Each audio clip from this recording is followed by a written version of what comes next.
Our next panel, the Honorable Deval Patrick, is Governor of the Commonwealth of Massachusetts. Governor Patrick's career includes leadership experience at the top levels of business, nonprofits, and government, including as Assistant Attorney General for Civil Rights at the Justice Department. Governor Patrick recently signed into law legislation to maximize the Commonwealth's eligibility to receive Recovery Act funding. The new law builds on the work and ideas of hundreds of people who participated in task force to help establish a plan for the best use of federal stimulus dollars. Governor, will you stand? Let me swear you in. You agree to tell the truth and nothing but the truth, if so, answer in the affirmative. Yes. Let the record reflect that he answered in the affirmative. You may be seated. Governor, we will allow you 10 minutes. You know, after all, you're governor. and, you get 10 minutes, so you can proceed. Well, Mr. Chairman, thank you. I think for the 10 minutes, I'm going to be brief, and I want to apologize in advance that I have to leave early for an appointment elsewhere in the city. But my staff and I would be happy to follow up with you and Congressman Issa and the members of the committee, our own members of the Massachusetts delegation, and others and their staff on any specific questions you may have. We respect your time constraints. Thank you very much, Mr. Chairman, and thank you for the opportunity to testify today about the American Recovery and Reinvestment Act and its impact on the Commonwealth of Massachusetts. I want to ask that you accept my written statement for the record and permit me to just summarize it. Without objections. Thank you. First, I want to acknowledge and thank the Congress and the President for providing these much-needed resources. These are the tools that we need to help us weather these unprecedented economic times and to begin to transition our economy over time to the next chapter of sustained growth. So far, Massachusetts has received close to $2.6 billion in federal recovery funds. Most, I think like most states, has come for Medicaid and education, some as the first installment on transportation projects. While we've not been able to avoid all layoffs and cuts in state services, without ARA funds, these cuts would have been much more drastic and disruptive. With them, Massachusetts has been able to sustain critical safety net programs and services such as in education and health care, and I just want to get into that a little bit more. In education, Recovery Act funds enabled us to maintain our investments in education reform, a 15-year commitment that has placed our students first in the nation on the NAEPS scores and in the top 6 in the world on the TIMSS measure of science and math. The recovery funds have also enabled us to continue our pioneering experiment in health care reform, where over 97% of our residents are insured today, the highest level in the nation. In FY 2010, the increased FMAP will allow us to maintain eligibility and benefits for hundreds of thousands of low-income residents who rely on state-subsidized health insurance. We estimate that the Recovery Act's education and FMAP funding have helped us retain thousands of teachers, social workers, healthcare workers, and others. Our initial highway funds are putting people back to work today and laying the foundation for future growth. We're using highway stimulus funds in Fall River, an area especially hard hit by the recession, for a new interchange opening up 300 acres of property for commercial and industrial development. Investments are also being made in the western part of the state for an intermodal facility to allow for the more efficient interaction of different transportation methods. We are ready to put forthcoming Recovery Act funding and our people to work, especially in the innovation economy. The clean energy field is the fastest growing sector in the state, with 20% growth in 2007. Today, we have more than 500 firms and 14,000 people working in that field. With a program I announced just last week to use Recovery Act funds to install solar panels on state buildings, including all 4 terminals at Logan Airport, those numbers will grow. Town halls, libraries, and other municipal buildings are also set to receive funds for solar installations and homeowners for weatherization. And small businesses are likely to undertake the majority of this work, which I think is very good news for that important sector of our economy. Our plans are ready to implement for investments in transportation projects labor and workforce development programs, and new technology, including broadband expansion to unserved and underserved communities. These federal investments, coupled with state bonding resources we have committed, will create jobs today and improve our infrastructure for tomorrow. I just want to point out, 4,900 jobs were created in the Massachusetts economy in May, the first new jobs created in a year in the Commonwealth. And while not all of those can necessarily be attributed to the Recovery Act, I can tell you that certainly they helped. It's way too soon, in my view, to unfurl the mission accomplished banner, but we're on the right track. The Recovery Act has provided an opportunity to make fundamental changes to the way we do business. For instance, the use it or lose it requirements helped motivate us to examine and improve the process for contract awards. As a result, the time from bid opening to notice to proceed has been cut from 120 days to less than 60 days without any loss of oversight. And the members of the Massachusetts delegation will know that this has been a particular challenge of ours in Massachusetts over the years and a real focus of our administration. In the same vein, I commend the Congress for insisting that we deliver on the goal of maximum transparency and accountability. In Massachusetts, we've been focused on creating a transparent, accessible way for both professional watchdogs and average citizens to track recovery spending, and we've taken a number of steps to protect against waste, fraud, and abuse. First, even before the Recovery Act's enactment, we identified the state agencies and programs through which recovery funds were likely to flow and directed those agencies to review, update, and amend their existing internal controls to satisfy the most rigorous compliance oversight requirements. We then vetted those control plans with the State Auditor, Inspector General, and Attorney General, all independent officials in Massachusetts, to see if they saw any gaps that we had missed. Second, we established a Centralized Recovery Act Project Management Office. We call it the Office of Infrastructure Investment. This office coordinates projects between state agencies and municipalities, helping to streamline the process of obtaining regulatory approvals and ensuring compliance with federal and state regulations. The office will include a compliance and monitoring manager who will oversee internal control processes, assess compliance risks, and conduct periodic compliance reviews across all state agencies receiving these funds. And third, we've developed a state website, a recovery website, mass.gov/recovery, on which we publish Recovery Act spending by type and by region for money that flows through the state. The site will contain all the information required by the Act, including a detailed description of each Recovery Act-funded project and activity. And finally, I want to mention two items that need, I believe, the continuing attention and partnership of the Congress, the administration, and the states. Number one, we are still waiting for the bulk of the money. I understand that much of the funds will be released this summer, and that's very good. But I would be remiss if I didn't make the point that we as governors are ready to go and want to work with our federal partners to ensure projects start quickly. We can do this, I believe, without sacrificing the important goals of transparency and effective oversight. Both goals are possible and both must be achieved simultaneously. But no funds, no projects. And no projects, no jobs. So with due respect, passing the bill, as important as that was, creates no jobs. Spending the money creates the jobs.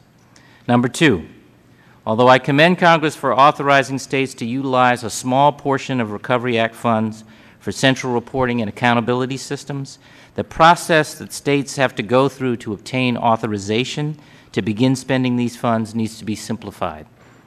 States have been instructed that in order to access Recovery Act funds to pay for centralized systems, including that transparency and accountability that I referred to, states must follow long-standing cost allocation procedures set forth in an OMB administrative circular, number 87, and then submit proposed amendments to their existing statewide cost allocation plans to Health and Human Services for review and approval. Now, we are currently in negotiations with HHS over the details of our proposed plan because we have concerns about whether those procedures adequately account for the Recovery Act's unique issues and requirements.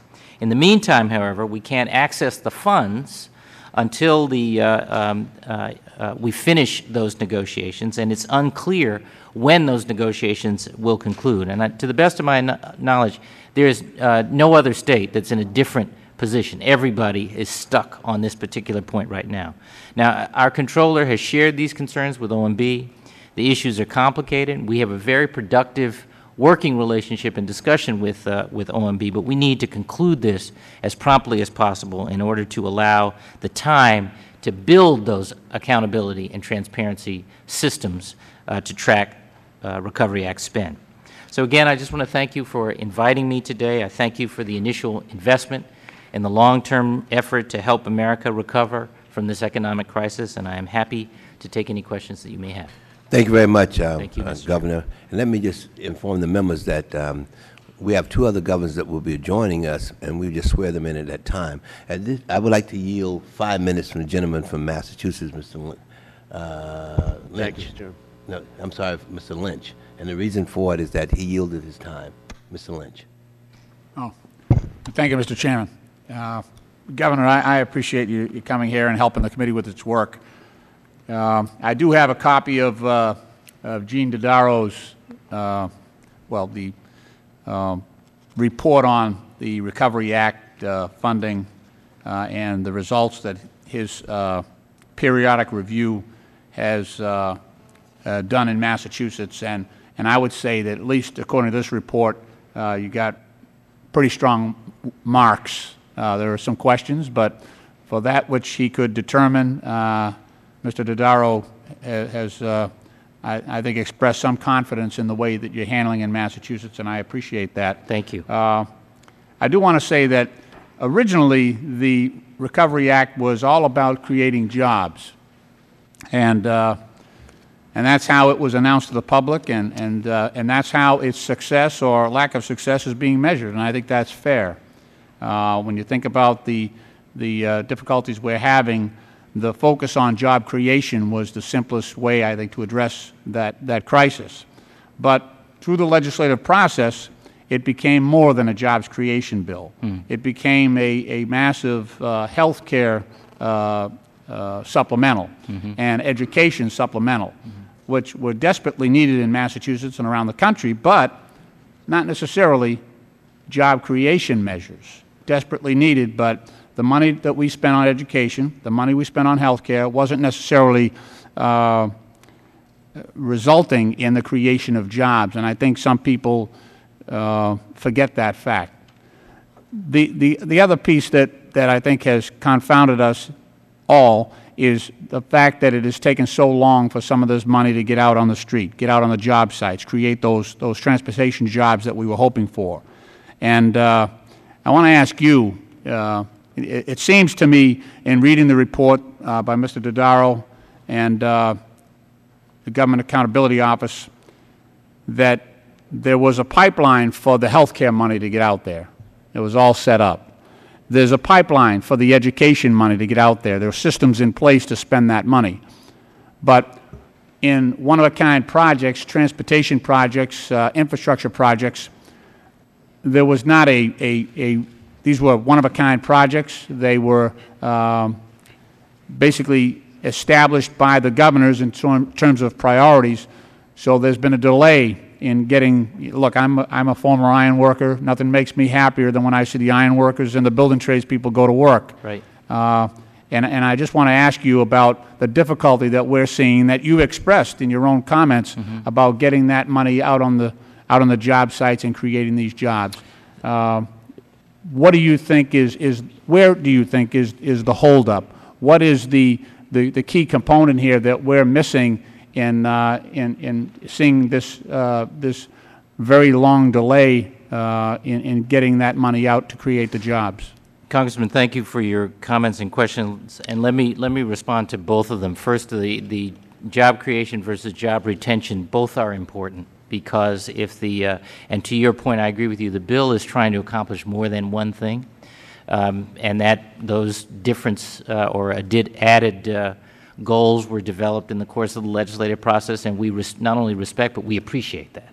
Because frankly, if we are unable to maintain services, particularly those where the demand goes up because the economy is in stress, then that compounds some of the economic stresses that we are dealing with in my state and in others. So I think the job retention counts, and being able to maintain our investments in education and health care are enormously important.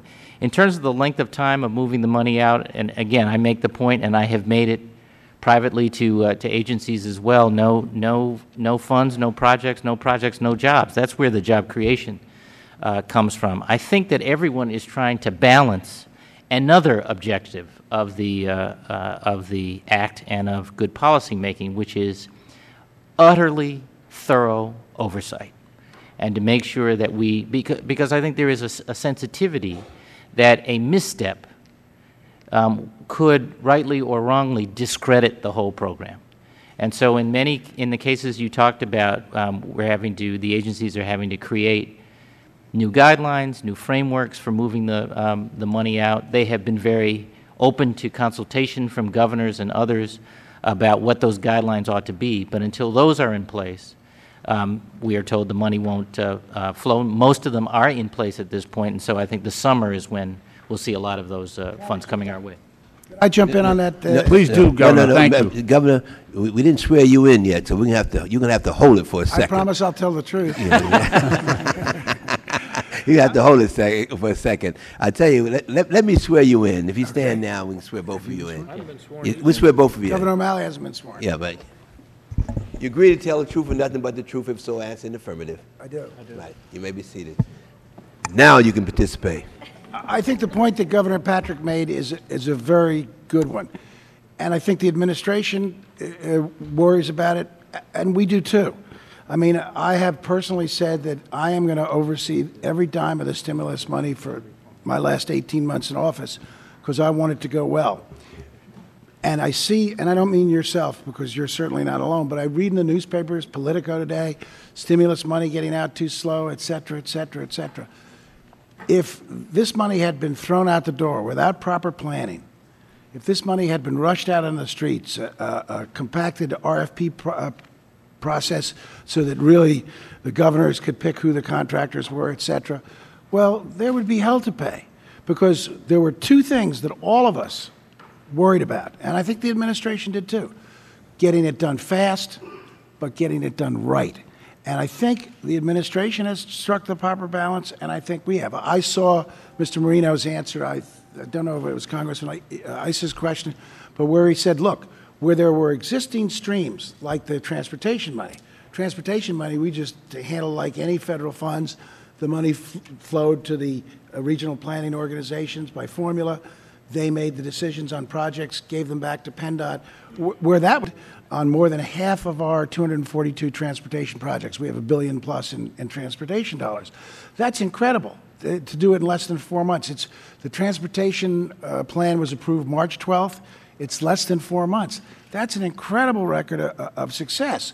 But for other things like the energy program or things like that, right, the federal government's developing their own guidelines, and they shouldn't rush. In fact, if you looked at my testimony as chairman of the NGA, one of the things the NGA asked for is a little bit more time, not to be quite so rushed, so we can have a little bit more time in the planning process.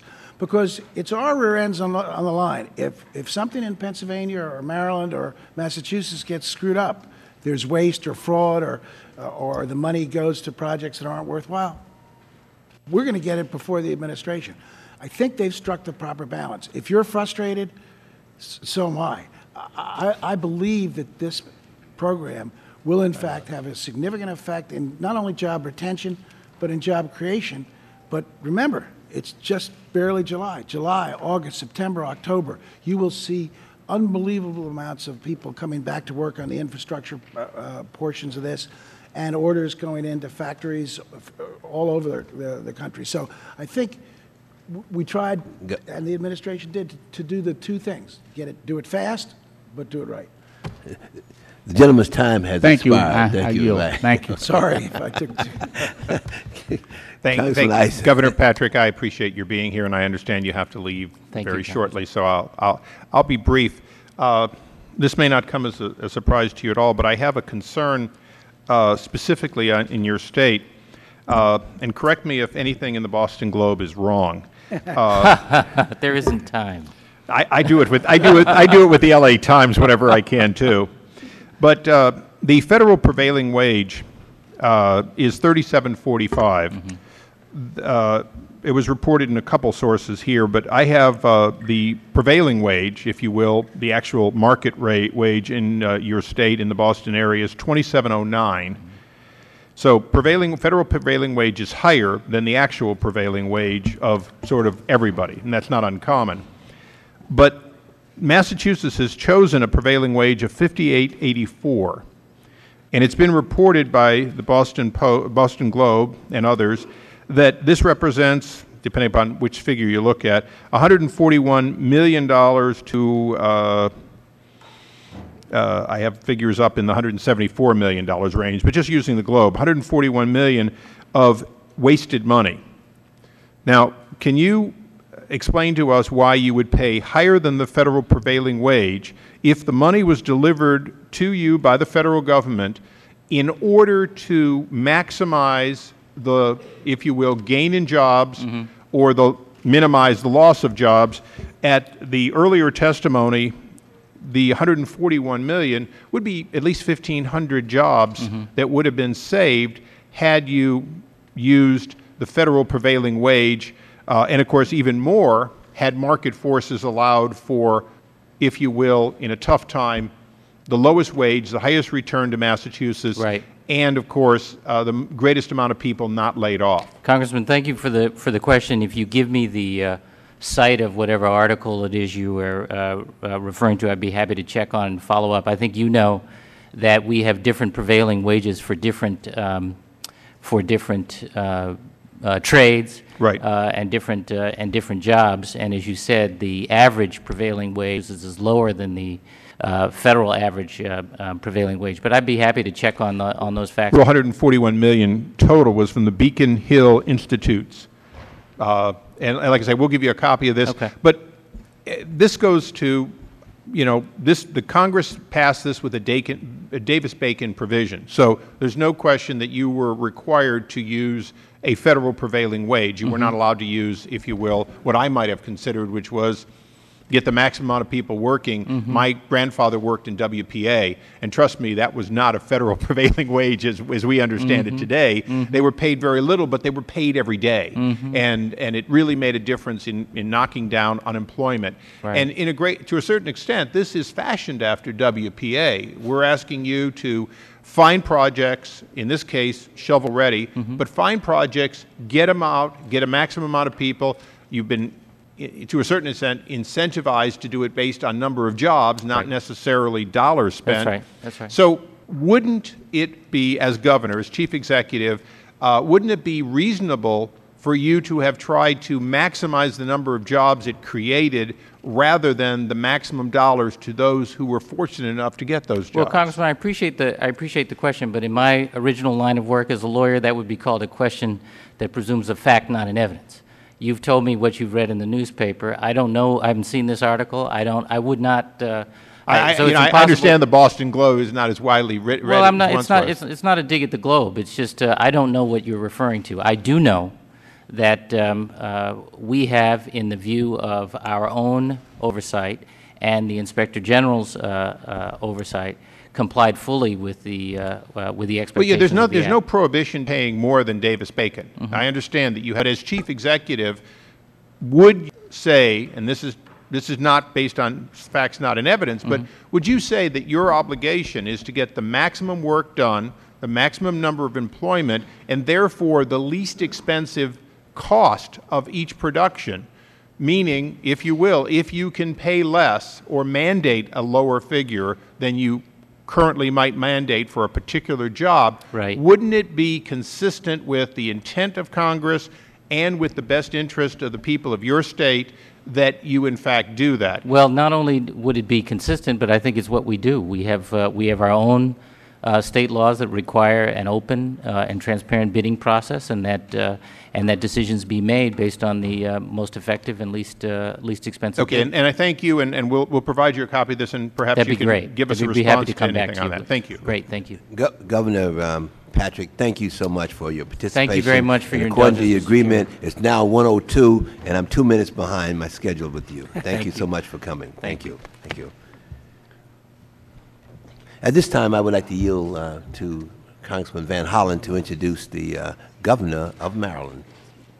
Thank you, Mr. Chairman. I want to thank all the governors here, but a special greeting to our governor from the great state of Maryland, Governor Martin O'Malley. We have two other Marylanders on this committee. This has been, schedules, as you know, got moved around, but on behalf of Elijah Cummings and John Sarbanes as well. And just, Mr. Chairman, to say that we are very proud of the fact that our governor was ready to go as soon as the economic recovery money hit the street. I know a number of states have vied for this position, but I think record will show that when it came to transportation money, had the first project to hit the street shovel ready, and he's combined that with an accountability system that he's carried over from his days as mayor of Baltimore, now as governor, that has made sure that this money is spent in our state of Maryland. So I want to thank you for having this hearing and thank Governor O'Malley for being here. Congressman, thank you very much for your introduction. Mr. Chairman, thank you. Chairman Towns, thank you. Ranking Member Issa, members of the committee, it's an honor to be here with all of you today. And Mr. Chairman, I'm encouraged and congratulate you on the passage in the House, anyway, of your legislation on the Enhanced Oversight of State and Local Economic Recovery Act, which provides some additional guidance and some greater flexibility and clarity for us at the state. And again, I want to thank Congressman Chris Van Hollen for his leadership on these issues. We were together when we were breaking ground on some of these recovery projects in Montgomery County, and also Congressman Elijah Cummings, who was here earlier, and Congressman John Sarbanes. For those of us working for our citizens in state government, the American Recovery and Reinvestment Act has really been a lifeline. It is helping us to create and save jobs in Maryland. It is allowing us to position our state's economy to bounce back from this recession. And in these tough times, it's helping us to protect some of our most important priorities, namely the health of our people and the education of our children. In Maryland, we share President Obama's commitment to investing our Recovery and Reinvestment Act funds with maximum efficiency, maximum openness, maximum transparency. And to guide us in this process, we're using an initiative and a system of management that we call StateStat. StateStat was born out of CityStat, which in turn was born out of CompStat, the system that the NYPD used to dramatically reduce crime in New York City. Its first tenet of all of those stats is timely, accurate information shared by all. Timely, accurate information shared by all. We took CityStat with us to state government in 2007 so that when the recovery and reinvestment dollars were appropriated and passed, we already had a tracking system in place. And we used StateStat in our first-in-the-nation IMAP, which, by the way, was developed in cooperation with ESRI, I believe a San Diego-based company that's terrific on GIS, to strategically target our Recovery and Reinvestment Act investments. We routinely and relentlessly meet with key agency officials. We collect and analyze benchmark data in order to change tactics and strategies where necessary to achieve our goals. We use GIS technology to map and track our progress, connecting these important dollars not only to the programs from which they're coming, but to the places, the towns, the municipalities, the counties, the neighborhoods to which they're going, making real differences in the lives of real people. And again, we've made the data available on our website for all of our citizens to see. I'm going to run through a few brief slides here as I wrap up. This is our StateStat website. If we click here on this Recovery tab, we call up a special page dedicated to the Recovery and Reinvestment Act. We tried to make sure that stylistically, design-wise, this flowed from the federal site. If you look on the left, we have tabs which lead to two GIS maps which are part of our IMAP. One is an overview, the other is more detailed. Here on the overview map, we display the overall statewide breakdown of Recovery and Reinvestment Act funding areas. We also allow citizens to click on their own county to retrieve local information. For example, if we click on Prince George's County, you can see the county is receiving $319.9 million in stimulus funds. And again, you see the breakdown and the dollar amounts by category of education, health, transportation, and so on. If we click on the individual slices of the investment pie, we learn that of these investments, $117.9 million are targeted toward protecting educational achievement this year. That is the largest piece of the recovery dollars that are going to Prince George's County. We're very proud in Maryland to have the #1 school system in America, according to Education Week magazine. It's a top priority. It is our economic competitive strength, and we want to make sure that we protect the future of our kids in these troubled times. If you want more information on how we're investing education resources in Prince George's, again, you can click on the map. You can see a breakdown what amount of this is Title I, what amount is special education, what amount is state adequacy and equity funding, and other aid. Now let's move to the physical capital investments, those job-creating rather than job-saving investments. On the left, we can click to access, again, the more detailed map. If you look toward the top of the screen, we give citizens the option of putting their own address and zip code in Maryland. For the sake of this demonstration, we haven't inserted Congressman Van Hollen's address, but rather the Rockville Volunteer Fire Company at 380 Hungerford Drive, 20850. By clicking the Show Individual Projects on the Map button, you can see every Recovery and Reinvestment Act related project in proximity to this address highlighted on the map. Then we can click on, for example, this highway project. And as you can see from the information, again, posted on the map for all to see, it's a $1.7 million project on Maryland Route 28. We're expecting bids on July 16th, and we aim to have a contractor begin work in September. And again, all of that information is on the map. We're also mapping our water quality and drinking water upgrade projects. You can see this is a WSSC project in Prince George's County. We can also click on the weatherization data to see how many units each county is expects to weatherize. Prior to the Recovery and Reinvestment Act, we were weatherizing approximately 400 houses a year.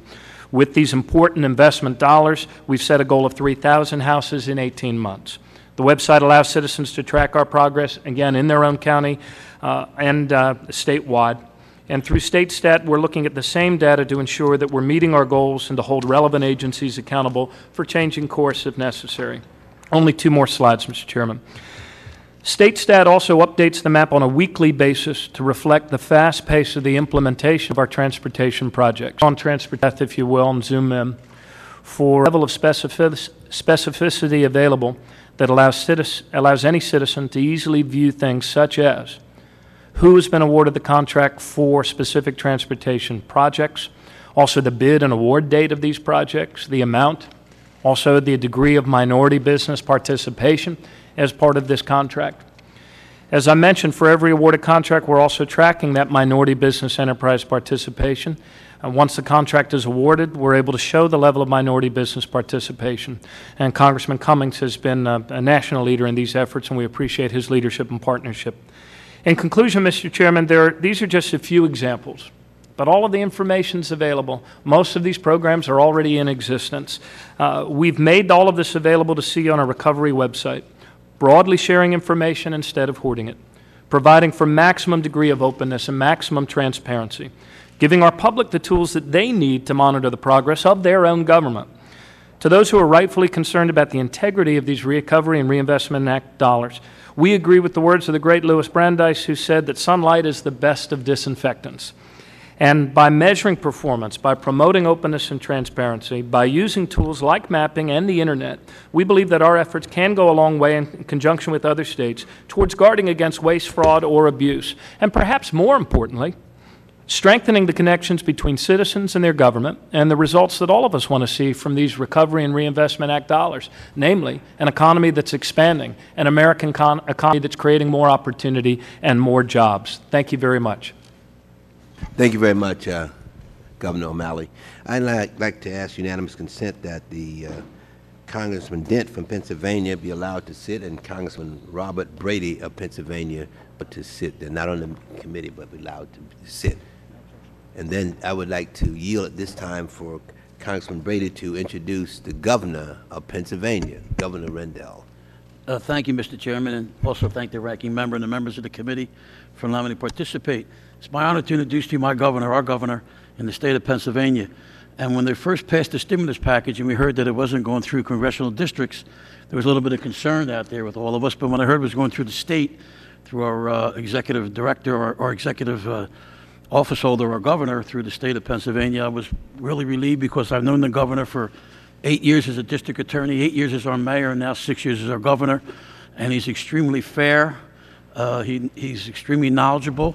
He's doing the right things with the money, putting them in the right places where it needs to be. He's venting them out transparently throughout the whole state. And I do appreciate it, and I do appreciate what he does. And our funding and money that we do get into the state of Pennsylvania is going to the best use possible. Also, it's not, and I do appreciate you letting me sit up here because it may help him to take another little look at the 1st Congressional District in the state of Pennsylvania to be a little more helpful than he has been, but I do appreciate his help. It's, again, my honor, my pleasure to introduce to you our governor, Governor. I think Chairman, honored to I be think he was here. introducing and lobbying at the same time. Yeah, Governor. It's an honor to be here, Chairman Towns. And of course, Congressman Brady is, to me, my chairman, because as you all know, he's been chairman of the Philadelphia Democratic Party for a long time, almost all the time I've been an elected official, and he will always be Chairman Brady to me. Let me begin by thanking you for the opportunity to come down here. And I know Governor O'Malley and I welcome questions, so I'll try to be brief. Let me also point out that the state of Pennsylvania, in this time of fiscal challenge to all of us, is much more fiscally conservative than the state of Maryland. I don't have a fancy PowerPoint to demonstrate to you what we're doing, but I do have attached to my testimony a one-page printout of what our website looks like. This is a contract for road resurfacing. It shows you exactly what the citizen can find out about it, and the citizen can find out just about everything. Start date, projected completion date, how many jobs it's creating, who were the major contractors that got the awards and how much money each contractor is getting, what the goal of the project is in terms of road resurfacing or bridge rehabilitation. And we are committed, and I'll talk very briefly in a minute about our oversight, our transparency, and our fiscal responsibility.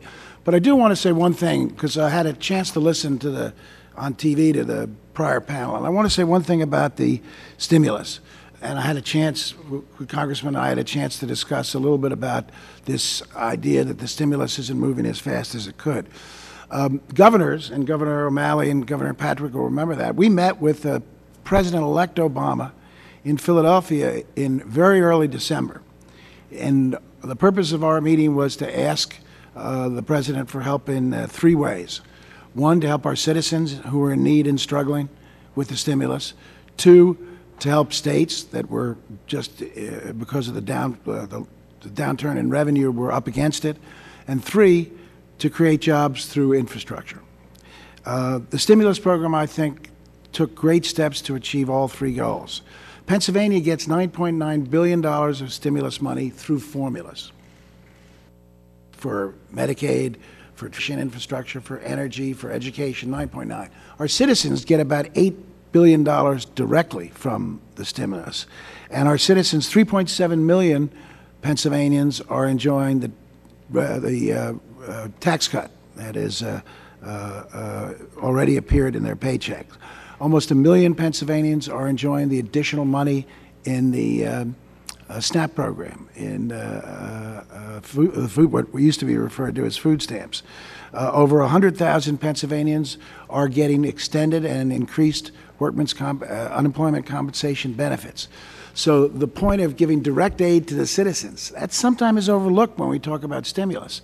It's not what's written up. It's not a question of oversight because that money goes directly to citizens. But Pennsylvania citizens are infinitely better off because of the stimulus.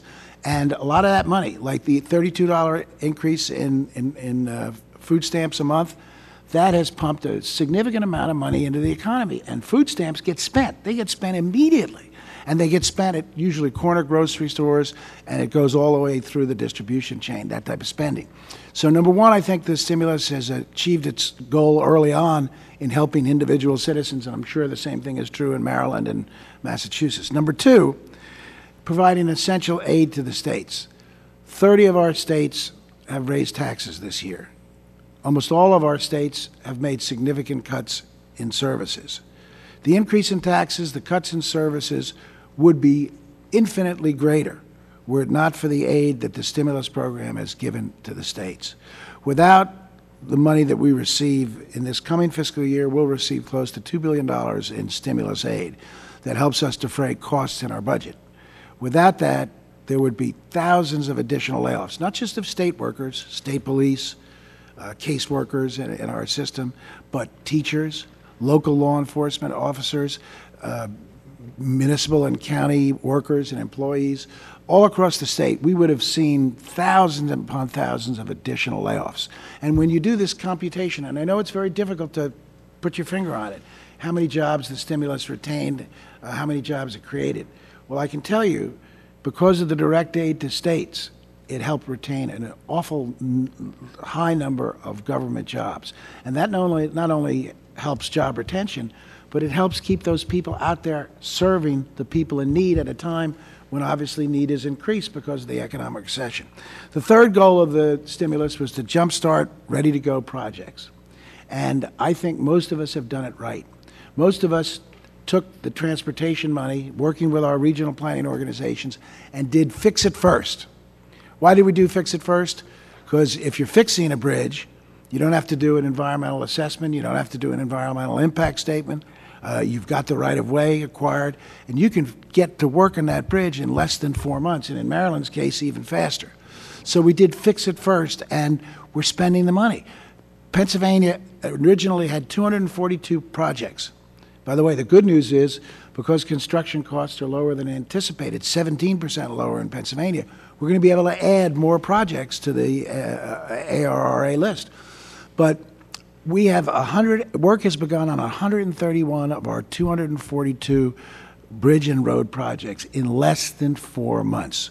We had an expedited bidding system. We gave contractors 60-day limit when they could begin work, and things are happening. I told the story. I was in Beaver County, a distressed county north of Pittsburgh, and we were embarking on an $11 million project to repair a bridge that went from the city of Beaver into the city of Rochester. 38 workers and 5 vendors, the contractor and 4 vendors, all Pennsylvania companies, steel, asphalt, timber, concrete, all Pennsylvania companies, all of whom bring back people into their factories as they get new contracts. If you look at the job loss in Pennsylvania, and we're a little bit better than most states, our unemployment rate is 1.25 below the national average. But if you look at the job loss in Pennsylvania, the 2 big sectors, construction and manufacturing. What infrastructure stimulus does, construction and manufacturing. It's working. And the good news is it's only going to get better. Most of our projects are going to roll out and kick into high gear the rest of July, August, September, October, November. You're going to see a huge impact. So I think the stimulus is going to work. I think any judgment on it is premature. And I think we should all not make this a partisan issue. We should all take a deep breath and let's see how it works. I personally think we should have more infrastructure. So I would like to see a second stimulus devoted solely to infrastructure. It's the one that produces jobs and produces orders for factories, American factories. But I also agree that let's see how this rolls out. Let's see how this rolls out before we make a decision on anything else. But I think it's going to be successful, and I think it is working, and I urge everyone to be patient. Lastly, controls.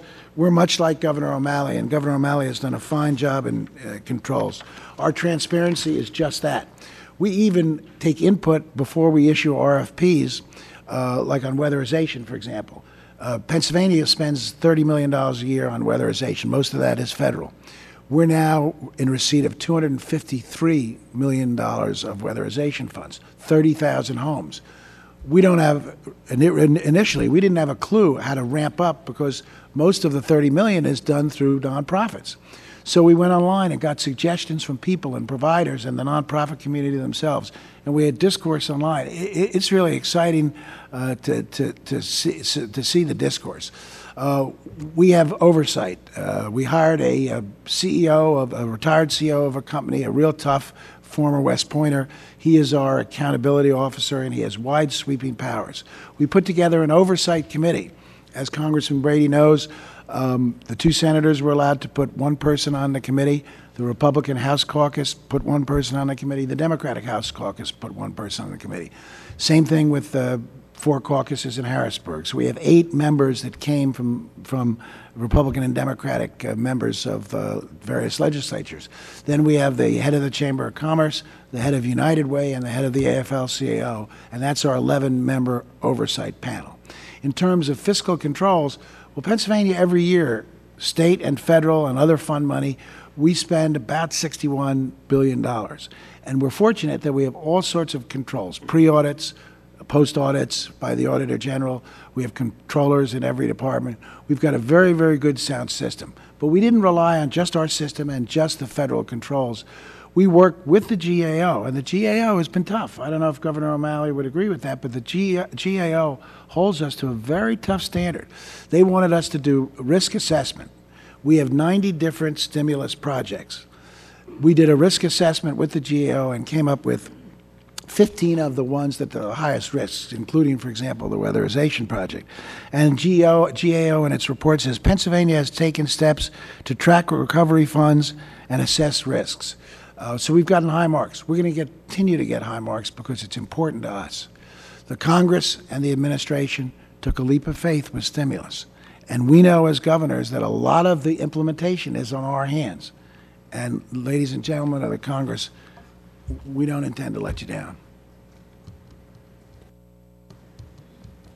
Thank you very much, Governor.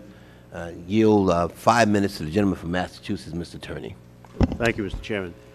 Governors, thank you for your testimony on that. I've a couple of questions. One is with the weatherization. A lot of that money is yet to be implemented.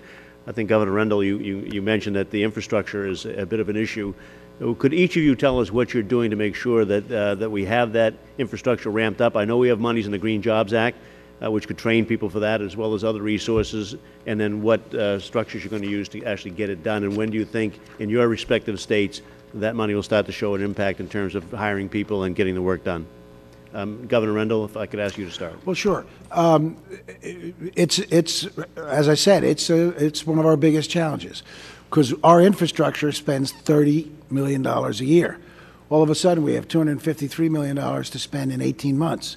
Our infrastructure on the $30 million is that we go through nonprofit organizations in different regions, and they pick the contractors. We're not certain, I mean, we are actually certain that the current infrastructure cannot deal with $253 million. So we're in the process of, and as taking input from these groups, we're in the process of trying to build an infrastructure that can do this. And it may mean getting some private firms involved in doing the weatherization. So we've been talking to a lot of the ESCOs, the companies that do energy controls on buildings and whatever, and we have ESCOs working on every public building in the Commonwealth. We're looking at the ESCOs and seeing if we can talk them into whether it's financially remunerative enough for them to do some of the work. We've hired 2 people with experience in this to help us flesh out our weatherization program. But it is a difficult program. But I just want to give you a quote. In my testimony, I quoted a weatherization leader from Lycoming County, nonprofit, who says, in my opinion, this really is a good way to make stimulus dollars work.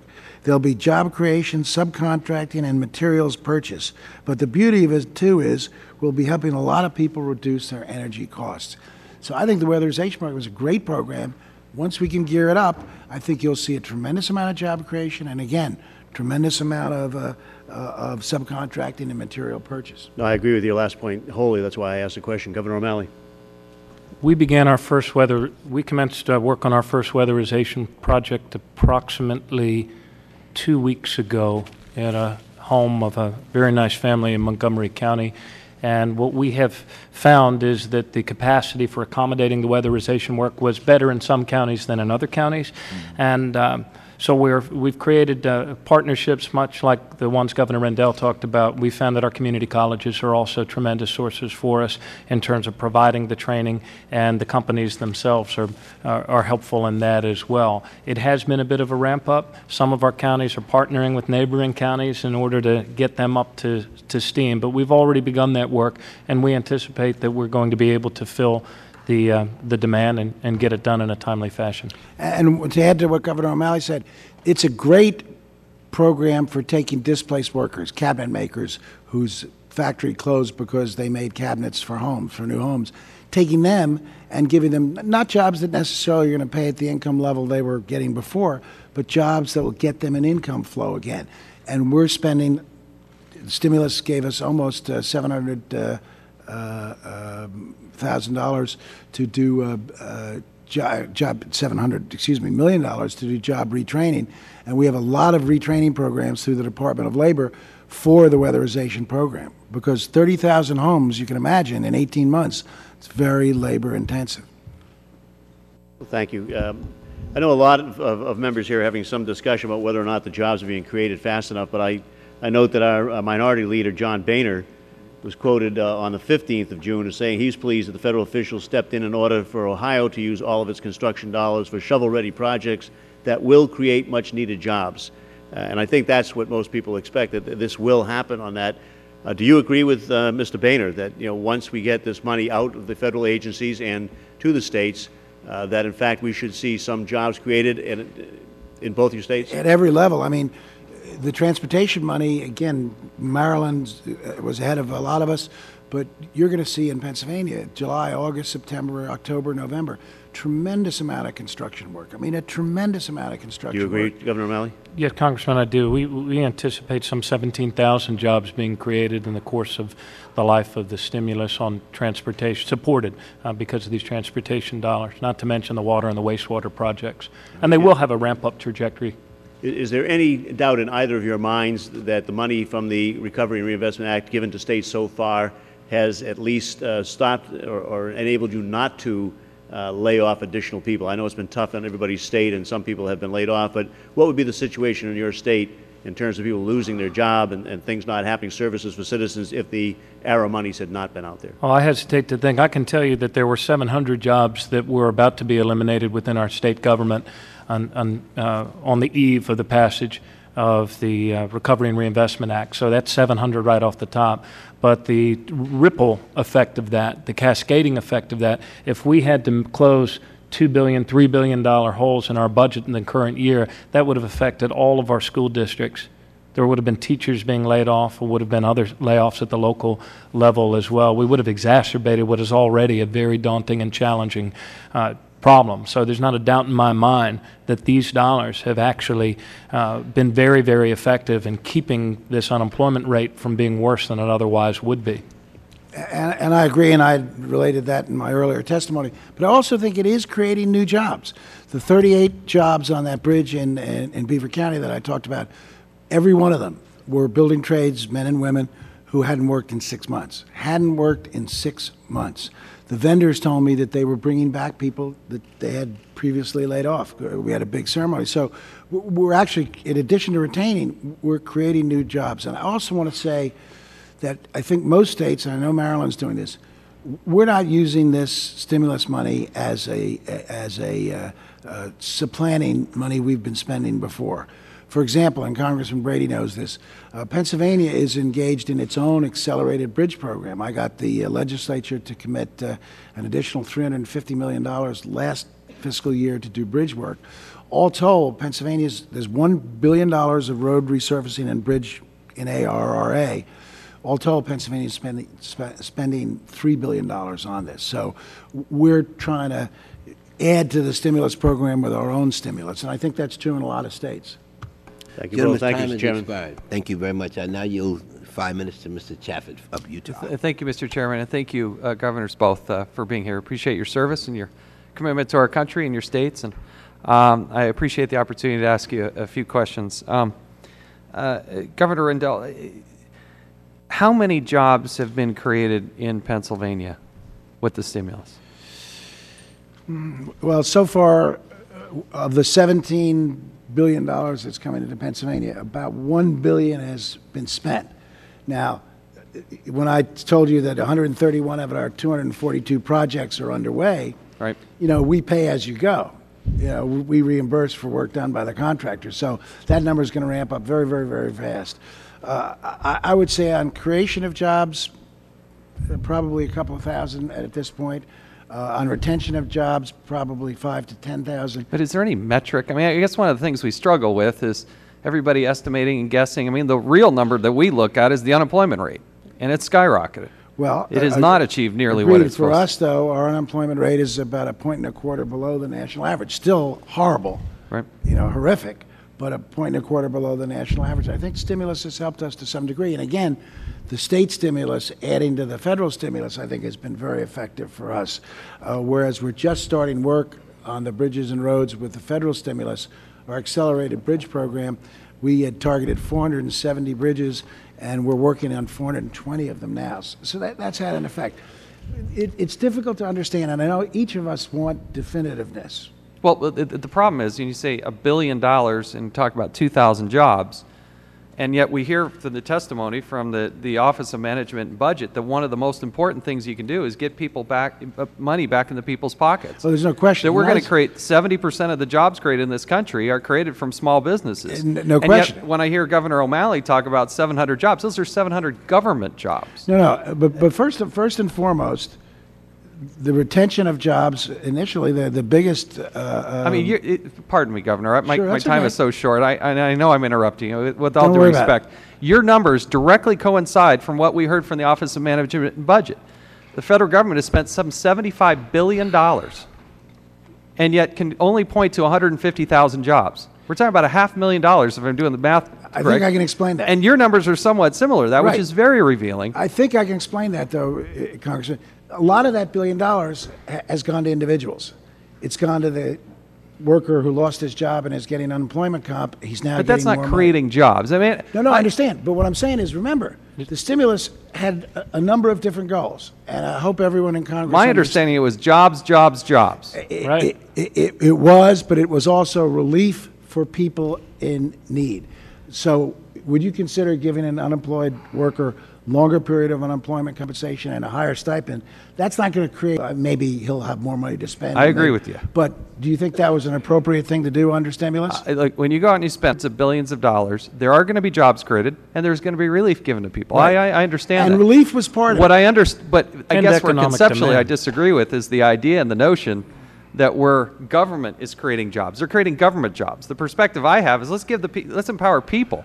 And one of the things that I wanted to ask you, and Governor, I'll give you a chance. Sure, to, that's okay. that we heard in earlier testimony is that 28 states have raised taxes, which you say, quote, deepens the impact of the downturn. And is that your perspective as well? If you raise taxes within the state, would that, quote, deepen the impact of the downturn? It depends on the scope of the increase, number one. But number two, without the stimulus, those 28 states would have had to raise taxes infinitely greater. I mean, you got to understand that. Right now, this year that concluded, Pennsylvania's revenues. I guess the question is who should pay for it. And I want to give Governor O'Malley a chance here, Okay, too. but can I that's what's offensive, I think, to a lot of people is that Can I states say that one weren't thing, though? managed as well have to end up paying the tab for, states like Utah, we balance our budget.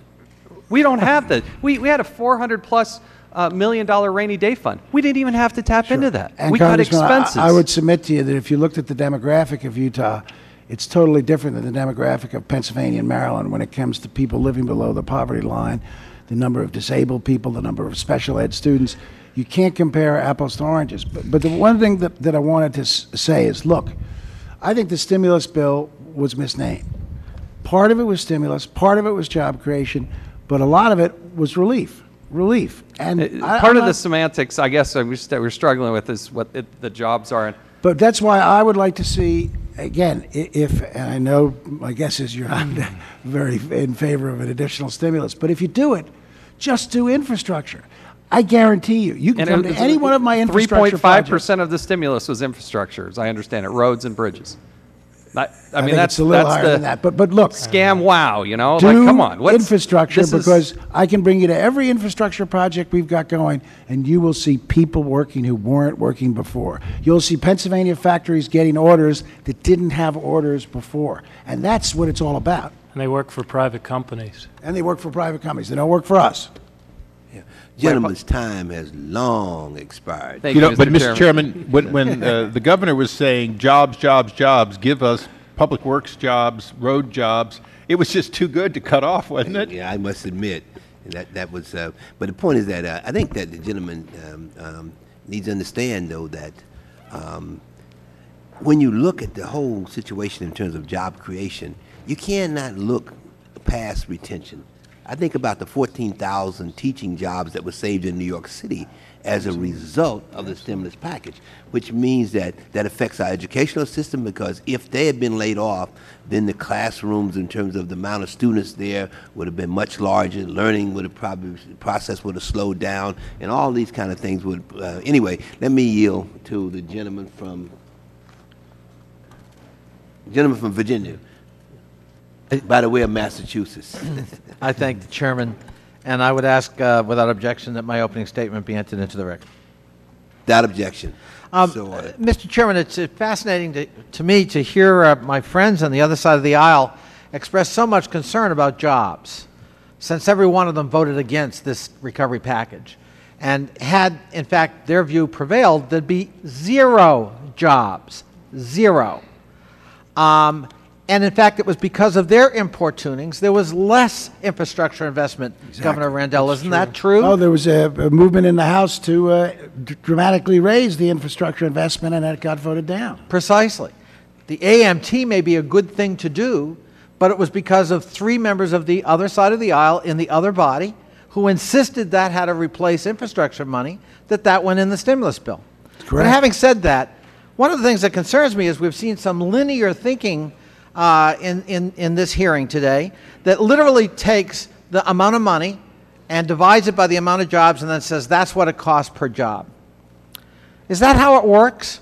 That, for example, when you build, Governor O'Malley, a metro system such as we have here in the nation's capital, the only benefit from that investment was the actual number of jobs created at the time of construction. Isn't that true? No, there would be a cascading benefit because of the demand created within the economy for all sorts of things. Right. And so there's been a return on that investment?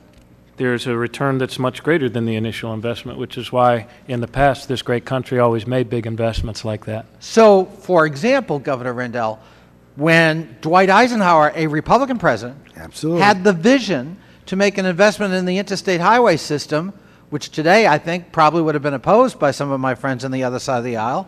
And by the way, that water was carried by none other than a senator from Connecticut named Prescott Bush. That interstate highway system created 50 years ago had a drop-dead cost to it, but 50 years later, has it had other positive benefits since the construction? Sure, economic competitiveness, quality of life, public safety. But it was also a great jobs and orders for American factory bill as well. Look, Congressman, if we're really concerned about jobs, I have a suggestion. Change the way you score the federal budget. And it's not just my suggestion. The organization I had, Building America's Future, had Speaker Gingrich and former leader Gephardt together, and they both say, let's change the way we score the federal budget. Go on offline, do a capital budget like every other political entity in this country has. Put $1 trillion into an infrastructure repair program. Let's get it done in the next 5 years, and you will see this economy humming.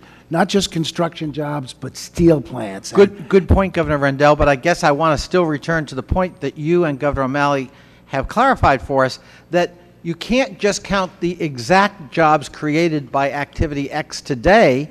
You've actually got to look at whether it's an investment that has a return on it, or is it just a sunk cost that has no other positive ramifications. To clock the number of jobs. You do the jobs on the construction site, then go back to every vendor, interview the CEO, and find out how many people he brought back or how many new people he hired.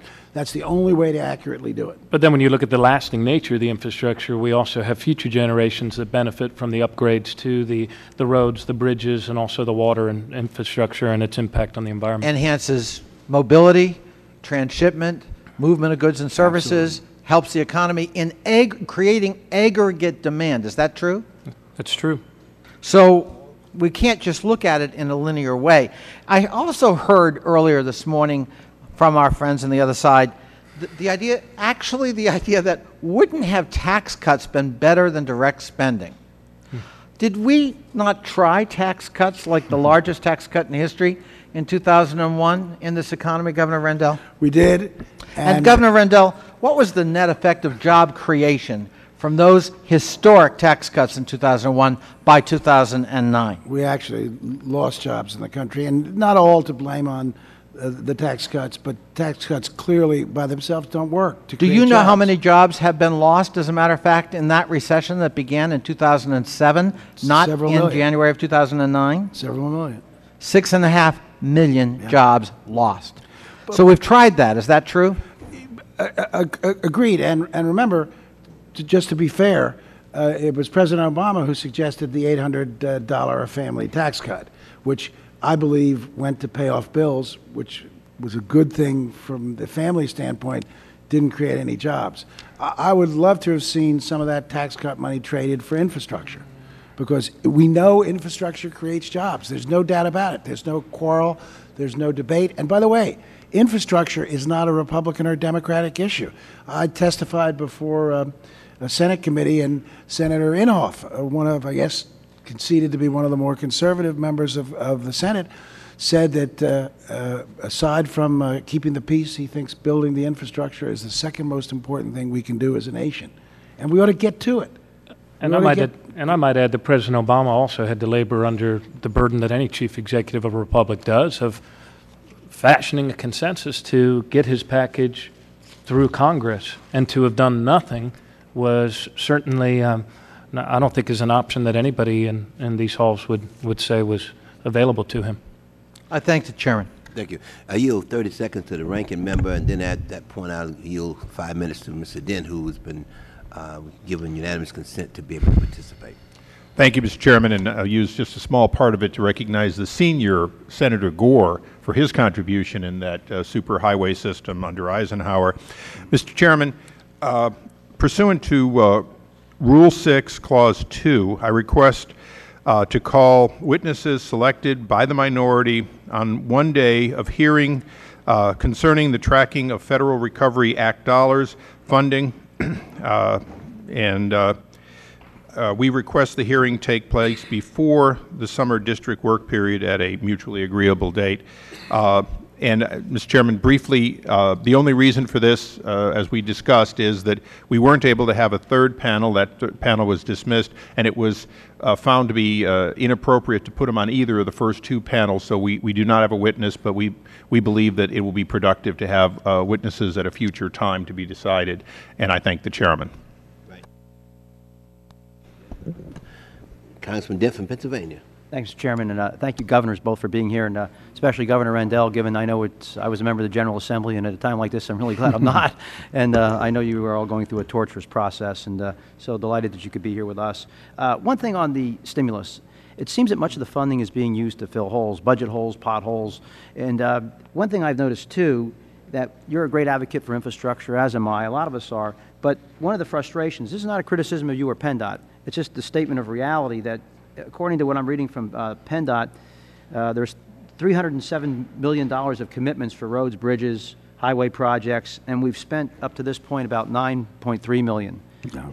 This came from the Commonwealth. It's a difference between spending and obligated. Oh, I know. This is what's spent, not obligated. Right, That's what I'm because, referring to, again, yeah. It's less than 4 months, and most of the projects, that 131 I've talked about, are just starting up, and it's PennDOT's pay-as-you-go. Understood, and I just want to be clear that you're not able to do a whole lot of new capacity construction with this money because of the federal rules. You get $1. You're mostly doing resurfacings and bridge repairs. Well, because we wanted to do it fast and make an impact that's and correct. create jobs. It's not a criticism. And it's we just built a new road.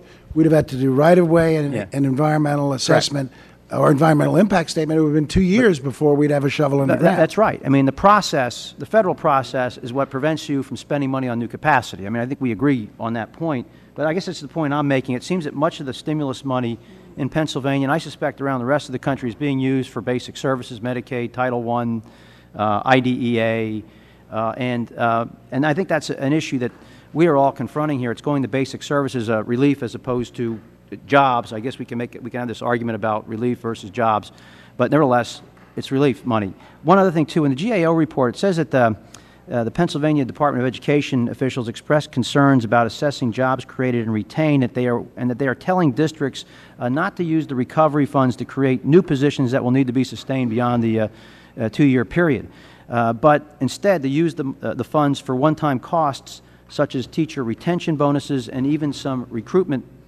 issues. So I guess really the question is, will the teachers who receive the so-called retention bonuses be counted as jobs retained? And is there a way to quantify how many teachers would have left work without the recovery fund retention bonuses? I think the Department of Education could do that for you, but let me just amend what you said. The Department of Education properly recommended to the school districts that on the stabilization money that they receive, not to do any new hires, because you lose that money in 2 years and you'd have to, obviously get rid of the people you hired. But they urged them to do it on things that had a legacy, like keeping teachers or teacher training or school modernization. I would have loved to have seen the stimulus allow school construction, and school rehabilitation. But somewhere along in this process, and I don't know who can was on the tell Senate me, side. on the Senate side, they knocked out, and we can only use it for school modernization. That would have been the best use of these funds, because they're two-year funds. Sure would. You don't want to put them in your operating budget. Understood, but that same fund of money that's being used for retention and recruitment, I'm not sure why we need to spend money for recruiting during an economic downturn like we're experiencing, but that's the same money that could be used for, say, a state-related institution like a Penn State, Temple, Pitt. And I know you have to make a lot of hard decisions, you in the General Assembly. Penn State's getting cut significantly, but instead of funds being used for retention or recruitment, could those not be used for, say, higher ed? Well, understand, the 4 state-related schools, Penn State, Pitt, Temple, et cetera, are getting stabilization money. The cuts that they're receiving would be much worse without the stimulus, much worse. I guess finally, I have no further comments. I just appreciate the fact that you came here, but I think we all have to recognize that so much of this money is being used for restoration of basic services, where most of it's been spent. I understand the frustration on the infrastructure. I feel it too. Alan Beeler does a very good job for everybody in Pennsylvania, and I've had these conversations with him many times about the inability to spend this federal money quickly because of our rules. That constrain your ability to build new capacity. Right. Would the gentleman yield? I would be happy to yield. Following up on the question I asked the Governor Patrick earlier, would both of you comment on how you feel you should spend the money when you do spend it on public works projects? Should you be spending it at the lowest allowable wage under the Act, or would you support what has been reported, and that Governor is going to confirm, that Massachusetts is about $17 above the federal prevailing wage? As such, they're getting less bang for their buck. Would you both comment on how you feel that should be done in your states? Martin, you want to take it? Well, I would say very succinctly, we follow the federal rules. So the money that's being spent is being spent at a wage rate similar to the money we get from Ice-T. There's no difference. And in Pennsylvania, it's interesting, we have regional assessments of what the prevailing wage is. So the prevailing wage in Philadelphia for a sheet metal worker is significantly higher than the prevailing wage in Altoona. And so Altoona road projects get paid at their prevailing wage, Philadelphia at their prevailing wage. But it's the same as the money that you give us that's joined with state money every year. And that should stay that way. And I believe that's the same way that we do it. Thank you both. Thank you, Mr. Chairman. Mr. Chairman, would you yield me just 10 seconds?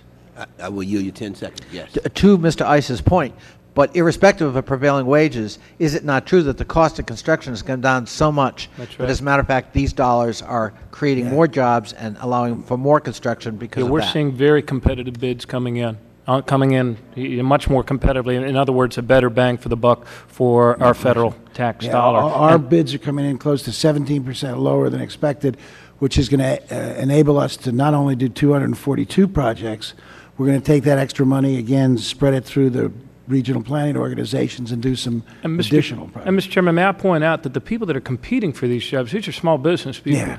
These are people whose families have sometimes been putting their neck on the line, keeping food on the table. We all know that it's the private sector that creates these jobs, but when it comes to big things like our bridges, like our infrastructure, those are things that we can only do together. So these are real private sector jobs. I might also add that the safety net, the so-called filling of the gap for the budget, in this great recession, there is a much greater demand from hardworking people who, through no fault of their own, find themselves unemployed. And being able to provide health care while they transition. Being able to allow them to go and put food on their table creates demand in the economy. And I might also add that the dollars invested in public education are most definitely saving teaching jobs. And teachers are Americans too, and they're part of this economy as well. Yeah. If I can just comment, the $32 increase in the food stamp program for Pennsylvania translates to, in a year, almost $600 million of more spending. Think about that. That's how many people we have on food stamps. $600 million more spending, and it is the most direct and the most quick spending of all. Thank you very much. Let me yield myself 5 minutes. OMB's failure to issue timely guidance, in your opinion, if OMB has not provided states with the necessary guidance in a timely manner, is it possible to expect, or is it feasible to expect states to report all required data by October the 10th? Is that possible? From our standpoint, Mr. Chairman, we certainly respect the hard work at OMB, and the clearer they can be, the better. And at the same time, with regard to the dollars that we have already allocated and the dollars we're spending, we don't have a problem being able to report those in a timely manner in Maryland. We believe we can account for those and we can fulfill those reporting requirements. The difficulty comes in those things that go directly to local education boards or the things that go directly to municipalities. Creates a bigger challenge because we have to depend on getting the feedback back from those municipalities and counties. So your efforts to force OMB to give us clear guidelines or to put the responsibility where the dollars are being spent, I think is wise and proper. I agree.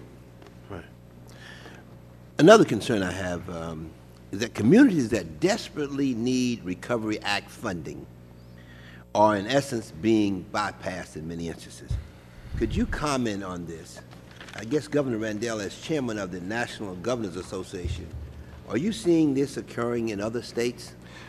Well, let me just refer to page 3 of my testimony where I talk about transportation funding. We've obligated $720 million of the $1 billion in federal funds we've gotten, and Mr. Chairman, $315 million of that is obligated in what are federally classified economically distressed areas. So that's not quite half, but about 45% of our transportation dollars are being spent in economically distressed areas. We're trying, and I think we're doing a pretty good job on it. And Mr. Chairman, for our part, we map all of the dollars that we distribute.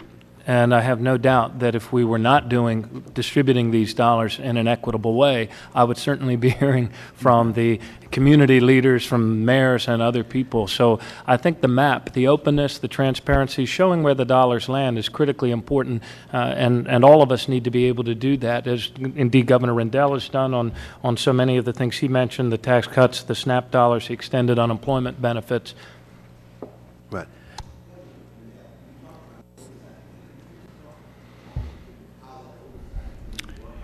The Oversight Committee meets twice a month, and they're given by the Chief Accountability Officer all of the materials that have been done in the past and all the decisions that are coming up.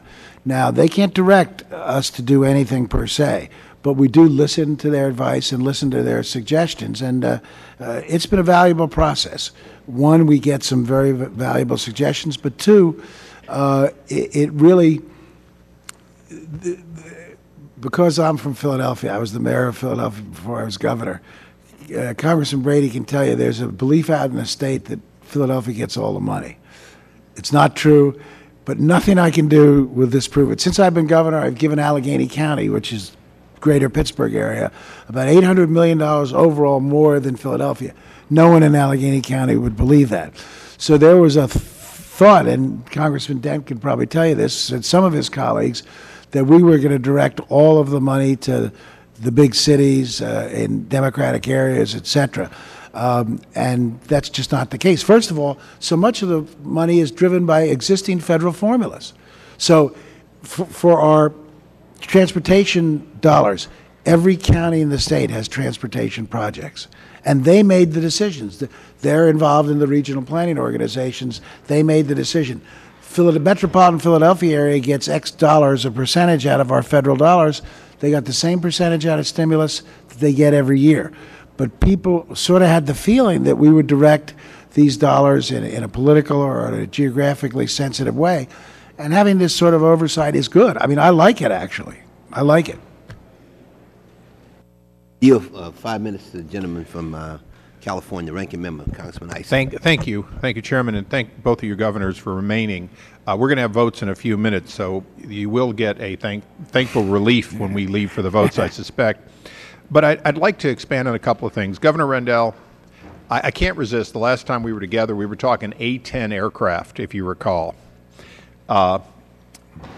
In light of the wind down of Iraq, in light of, if you will, the changing external forces versus your National Guard and every governor's National Guard, do you believe this administration should begin right-sizing both the active duty and reserve components, including the Guard, to be lighter, quicker, perhaps less expensive to operate once you get past the highly trained personnel, and start shedding themselves of legacy cost, which sadly would probably include tank killers for a battle we're not likely to have? Right. I believe the answer to that is yes, Congressman, but I also think that should have happened in the prior administration several years ago.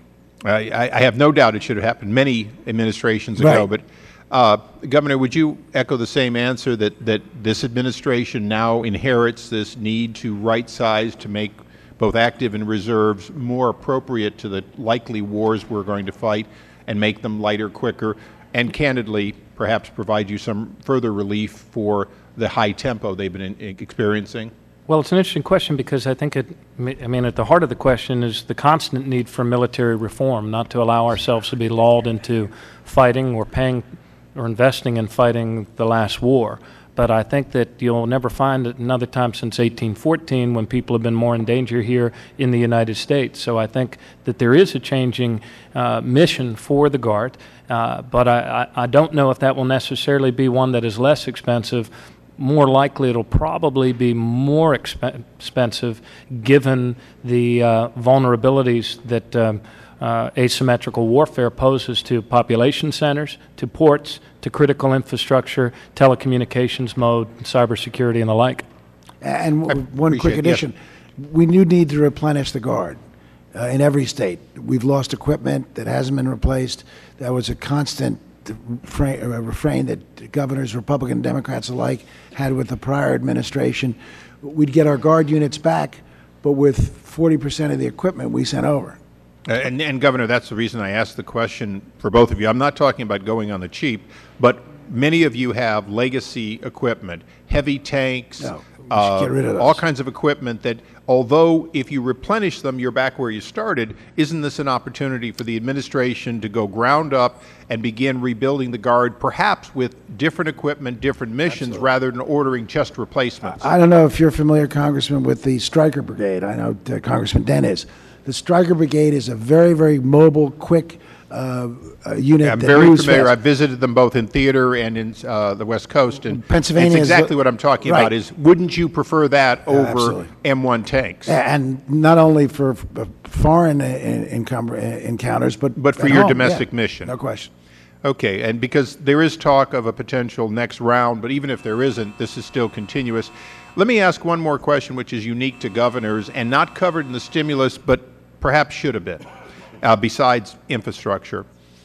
One of the greatest burdens that you have beyond Medicaid and obviously your Medicare recipients is the unemployment burden. And both the last administration, this administration tried to address some of that growing unemployment with the federal extensions.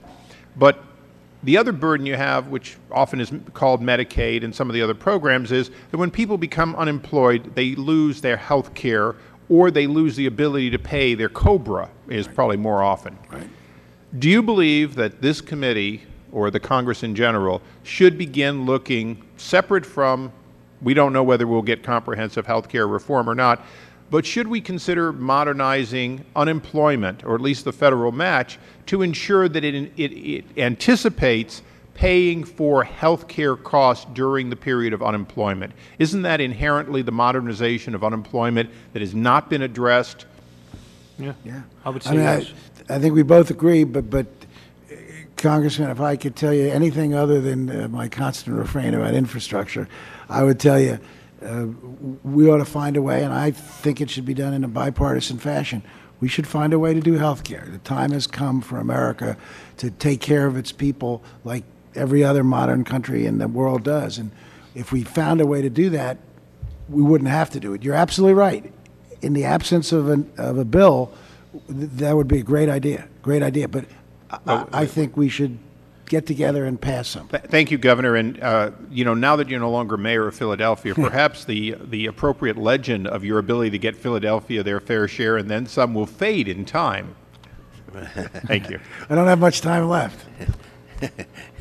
Gentleman from Maryland. I'll be very Congressman brief, Cummings. Mr. Chairman. First of all, I'm glad to hear Mr. Issa talk about health care and the unemployed because I'm going to hold him to that because we may get to a point where we have to do something like that because we've got to make sure that our people are taken care of.